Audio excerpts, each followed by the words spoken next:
Is-servizz pubbliku nieda policy dwar ix-xogħol mid-dar magħruf bħala remote working wara dak imħabbar fil-ġimgħa s-servizz pubbliku.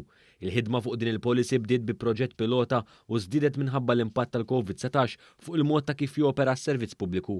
F'kumment ma' News il-Kap taċ-Ċivil Mario Kutajjar innota kif din l-inizjattiva turi kemm is-servizz pubbliku qed ikun katalista l-bidla biex jadatta għal ħtiġijiet tal-lum. Huwa spjega d-differenza bejn is-sistema eżistenti ta' teleworking fejn l-individwu jitlob għal dan l-arranġament għal remote working li se jkun qed jaħdem b'mod differenti.